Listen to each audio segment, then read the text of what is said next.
Hello, my friend. Today, you and I will go on an incredible journey. A journey of ambition, risk, and transformation. This is not just the story of a man.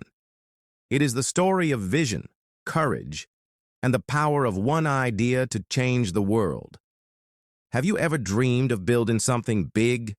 Have you ever imagined turning a small idea into a global empire?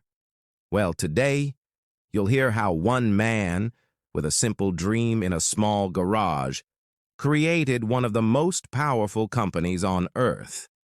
His name is Jeff Bezos, and this story will not only help you learn English, it will inspire your soul. So sit back, relax, and let's begin the amazing true story of Jeff Bezos. Jeffrey Preston Bezos was born on January 12, 1964, in Albuquerque, New Mexico. At birth, he didn't carry the name Bezos. In fact, his original last name was Jorgensen. His teenage mother, Jacqueline, had him when she was only 17 years old. Life wasn't easy, and her marriage to Jeff's biological father, Ted Jorgensen, didn't last long. By the time Jeff was just a toddler, his parents had separated. Jacqueline worked hard, determined to give her son a better life. She was young, but she was strong, full of hope, and filled with love for her child. Not long after, she met a kind and hard-working man named Miguel Bezos, a Cuban immigrant who came to America alone when he was just 15. Miguel married Jacqueline and adopted Jeff as his own. From that day, the boy known as Jeffrey Jorgensen became Jeff Bezos. As a child, Jeff was deeply curious. He wasn't just a regular boy playing outside or watching cartoons. No, he wanted to understand how the world worked. He would spend hours taking apart his toys and gadgets. Once, he even disassembled his crib with a screwdriver, just to figure out how it was built. Jeff loved books, he loved computers, and he loved solving problems. In fact, when his little siblings would sneak into his room, he didn't just lock the door. No, he built an electric alarm system to keep them out. He was always thinking, always inventing. Growing up, his family moved several times, from Houston, Texas to Miami, Florida. And no matter where they went, Jeff kept learning. At school, he was brilliant. He was a top student, especially in science and math. In high school, he started a special program called the Dream Institute, a camp where young minds could explore science and big ideas. Jeff was serious, focused, and always a few steps ahead. His teachers could see it. His family could see it. And deep down, Jeff himself could feel it. He was made for something more. After high school, Jeff was accepted into Princeton University, one of the most prestigious schools in the United States. There, he studied electrical engineering and computer science. It wasn't easy, but Jeff had a deep love for technology. He worked hard and he graduated with honors. After college, Jeff didn't jump into starting a business right away. No, first he worked on Wall Street. He had good jobs at powerful companies. He made good money. He lived a safe, stable life. But something inside him felt empty. One day in 1994, while working for a hedge fund in New York, Jeff read a report that changed his life. It said that internet usage was growing at an incredible rate. 2,300% per year. Jeff's eyes widened. He felt something stir inside him. This was his moment. He thought, what if I start a bookstore online? A place where anyone, anywhere, can order any book they want, right from their computer? It was a bold idea. At that time, almost no one shopped online. People were scared to enter their credit card information. The internet was new, strange, mysterious. But Jeff believed. He shared the idea with his boss. His boss listened carefully and said, It's a good idea, but not a good enough reason to quit your job. Jeff thought about that. A good idea, but not good enough.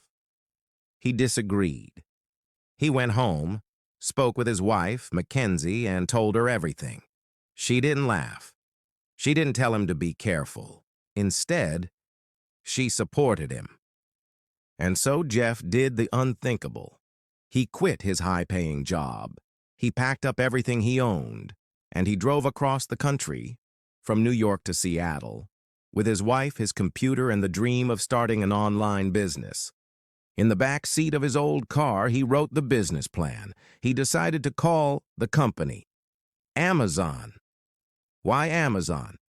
Because the Amazon River is the biggest river in the world, and Jeff dreamed of building the biggest bookstore in the world. In 1995, Amazon.com went live. At first, it was just a small website, nothing fancy.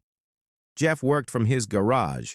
He and a few employees packed books by hand and drove them to the post office. But then, people started buying. One order, then another, then 10, then 100. Within a month, Amazon was selling books in all 50 U.S. states and over 45 countries. The business was booming. Jeff couldn't believe it, and yet, he had always believed. Still, not everyone was impressed. Many people laughed at him.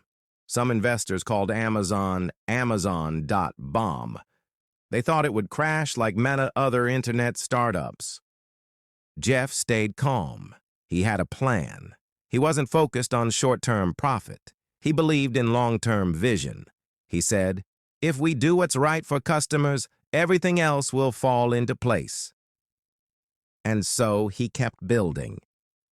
Amazon grew, slowly at first, then like a rocket.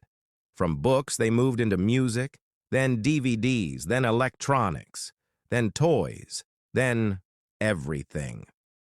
Jeff kept innovating. He introduced one-click shopping, an idea so simple, yet so powerful. He let customers write reviews, a feature most businesses were afraid of. But Jeff wanted honesty. He believed that trust was more important than control. In 2005, Amazon launched Prime, a membership program with free 2-day shipping. People thought it would fail. Why pay every year just for fast shipping? But once again, Jeff was right. People loved it. Then came the Kindle in 2007, a digital device that changed how we read. With the Kindle, people could carry thousands of books in their hand. Bookstores were shocked. But Jeff had seen the future. Amazon was no longer just a bookstore. It was becoming the everything store. But Jeff wasn't done. In 2014, Amazon released the Echo, a smart speaker with a voice assistant named Alexa. Now, people could ask questions, play music, or buy products just by speaking. It was like science fiction, as in Jeff made it real. Outside of Amazon, he had another dream. A dream that started in childhood. The dream of space. In 2000, Jeff quietly launched Blue Origin, a private space company focused on space tourism and human exploration. For years, he kept it secret.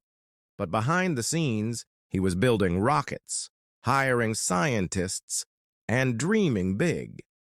His motto was powerful, Grada tim ferociter, which means step by step, ferociously. He believed that Earth is just the beginning, and that humanity must reach beyond. By 2020, Jeff Bezos had become the richest man in the world. But still, he worked hard. He stayed focused. He read deeply. He led meetings with intensity.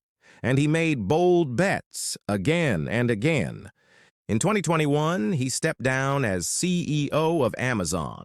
He said he wanted to focus more on Blue Origin and on other projects, including the environment and his charity, the Bezos Earth Fund. But even as he left the CEO role, Amazon continued to grow, and his influence remained.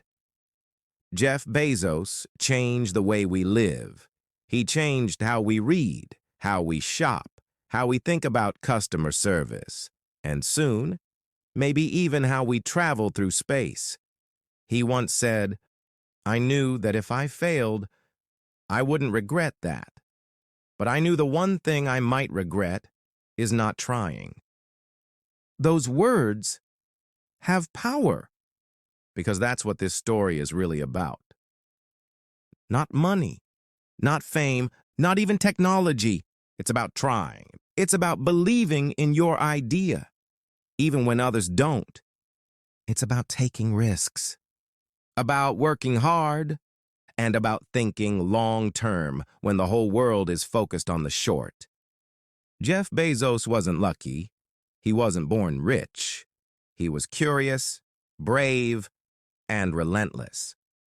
And that, my friend, is what made all the difference. Thank you for listening to the story of Jeff Bezos. I hope this story helped you learn English and maybe, just maybe, inspired you to dream bigger, to work harder, and to never give up on your own ideas. If you enjoyed this story, please like, share, and subscribe to my channel for more inspiring English stories every week. Until next time, keep learning, keep dreaming, and remember, the biggest journeys always start with one small step.